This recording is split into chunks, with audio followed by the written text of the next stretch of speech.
Welcome to Learning Module 14 for ED 584. The photo for this learning module is one that I took a couple of years ago, and it's located in southeastern Oregon in this place called Leslie Gulch. Really some incredible geology, some incredible rock formations. If you ever get a chance to go sightseeing, to take a drive in southern Idaho, southeastern Oregon, I highly recommend it. It's about a 100-mile drive from Boise, and I usually try and get over there maybe once every other year. Late May, early June is a great time to go because it's not the temperature hasn't gotten too hot yet, and it's also dried out after the winter. So Leslie Gulch, highly recommend it that you all go visit it. This is Learning Module 14. And this is the last learning module. We will have an end of the semester wrap-up module that will come out at the very end of the semester, so stay tuned for that.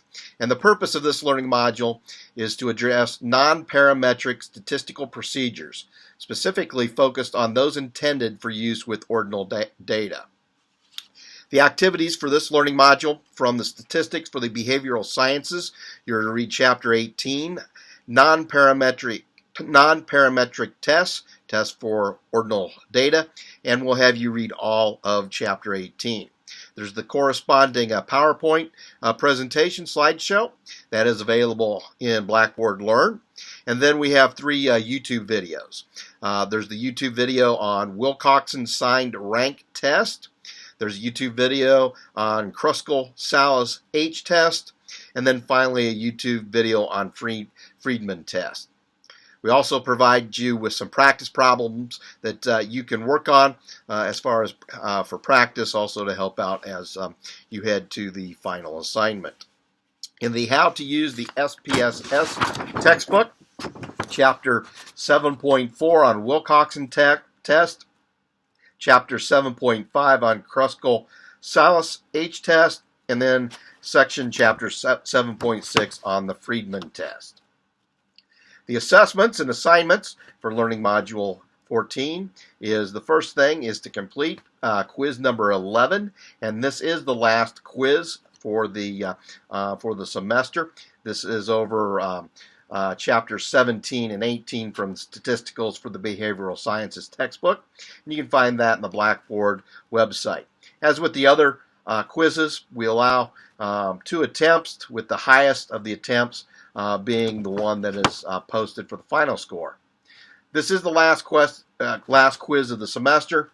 I provide the opportunity to retake any quizzes to improve scores. Please contact me, and I will reset the quizzes that you wish to retake, and have you do that and submit the retake. We'll have you do the Module 14 reflective commentary. Remember the 3 parts, or actually 2 parts. First part is providing your reflective commentary of the reading and the activities, and then the second part is responding to either a classmate's reflective response or mine for a total of 2 responses. You're also to complete and submit assignment 50, and there is a link in Blackboard Learn. And as with the other assignments, you may work on this as a group or with other classmates. Also coming up that's due, we have the draft research methodology chapter of the dissertation or a thesis, the final major project.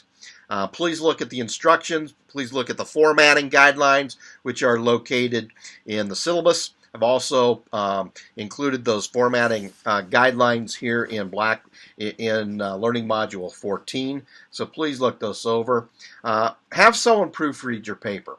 Have someone give a good proofread, provide you with feedback, editorial feedback, and also check and double check and triple check your APA.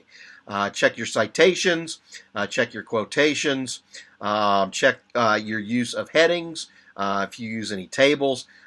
Recheck those. Use the APA 6th edition manual as your guideline, and make sure that your APA is in good shape when you submit that. And you will submit that through the assignment function of Blackboard Learn.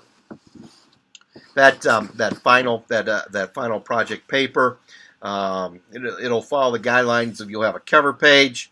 There will be a short abstract of not more than 150 words, and then you'll have the body of the methodology chapter section, and this should include an introduction, step-by-step procedures, and conclusions. And with anything, please cite the literature, cite previous research which supports your methodologies, supports your research objectives, things such as that. And again, and I'm going to reiterate this for another time, but make sure your references are in the proper APA formatting. That assignment is worth 100 points, and that assignment is due May 1st. Then we'll have the research methodology chapter presentations, the oral presentations, either at one of the final meetings. The final meeting in Moscow will be on April 26th from 3 to 6, and then in Coeur d'Alene on April 27th from 5 to 8. And this is different than what is listed in the syllabus, and I did have to make changes because of my schedule and some other things that some other responsibilities I have for when I'm in northern Idaho at the end of April. Those times are flexible. If you're unable to make either the 3 to 6 in Moscow or the 5 to 8 in Coeur d'Alene on the next day, let me know, and we can work out an alternative time. All the presentations, live presentations, will be recorded, so those who do not attend will be able to view those. If you're not able to attend, you'll be required to record your presentation and send that to me so that we can upload that to Blackboard Learn. As with all the assignments, do not hesitate to let me know if you have any questions, and I will do my best, and we'll do our best to make this to be flexible and provide you the opportunity to share your methodology chapter for your potential research. This is the last module for the course. Please take some time to review and reflect upon your learning accomplishments this semester and how they can be used to support your future scholarly endeavors. As always, do not hesitate to let me know if you have any questions, and look forward to the stretch run for the semester. Take care.